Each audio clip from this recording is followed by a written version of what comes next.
Hello, I'm Troy Deitmeyer, field agronomist for DuPont Pioneer here in Northeast Iowa. Today's May 1st and we are northwest of Colesburg, Iowa, and it's been a long winter and a cold, wet spring, and we're still just finally getting around to the time where we can start to do some alfalfa stands. And one of the things that we'd really encourage you guys to do is go out there and take a look at your fields, and probably more important than counting actual plants that are out there is counting the actual stems. And one way that we do that is to take a 1 foot area and try to count how many stems once we get about 4 to 6 inches of alfalfa growth, to go out and actually count stems. And at Pioneer here, your local Pioneer sales representative would have something similar to this, or maybe a PVC 1 foot square. But essentially what we're trying to do is get to about 55 actual stems within this 1 foot diameter or 1 foot square area. And if we're down to 45 or so stems per square foot, we're probably still in pretty decent shape depending on the health of the plant, and we'll go through that here in just a minute. And if we start getting below that 45 stems per foot, once we have 4 to 6 inches of regrowth here in the spring, then we should probably really consider ripping up that stand and going ahead and planting something else there, because we're definitely not going to maximize tonnage. So what I have here is we've actually dug some plants from a 6 or 7 year old stand, and actually from something that got seeded last year. And you can see right here, this is a plant out of the 7 year old stand. You can see we actually got a lot of stems. And so this plant right here, if healthy, could produce a lot of alfalfa, and we'd only need 1 or 2, probably 2 or 3 of these plants per square foot to really make things work and maximize tonnage. However, when we start looking at this plant here just a little bit closer, what I did is I went ahead and I split this plant open, and you can see, if I probably maybe get some better light on this, you can see in the crown area of this plant right here, we've really got a lot of discoloration. Crown rot has moved in.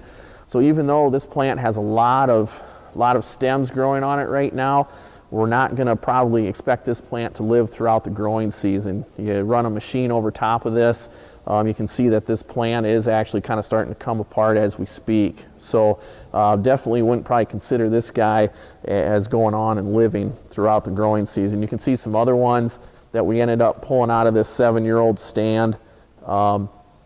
Once again, even though it is regrowing and looks good from the top right now, you can see that basically we've got a lot of crown rot going on, and it's just not going to be a really good viable plant for us to produce much alfalfa during the growing season.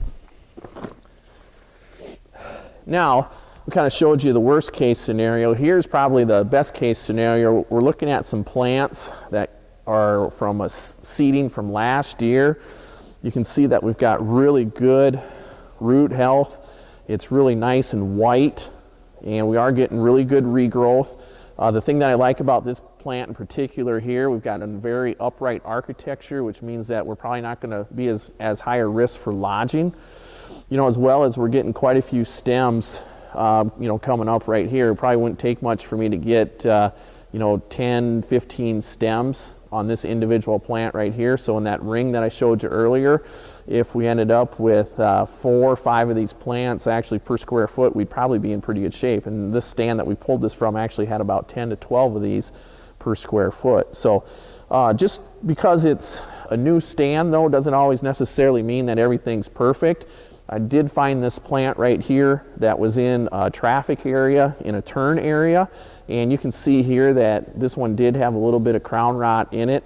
So not only do you need to count your number of stems per square foot, but you need to evaluate the health of those plants that you're making those counts from, and kind of make a determination from there.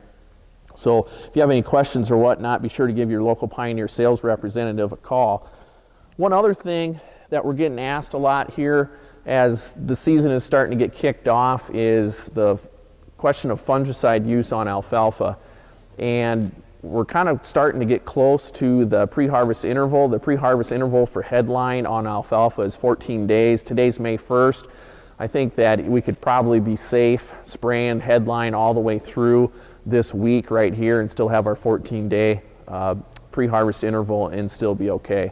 So Our studies have shown, along with, say, Iowa State University, University of Wisconsin, have shown that the maximum return on our fungicide application on alfalfa would come in that first cutting and then again on the third cutting.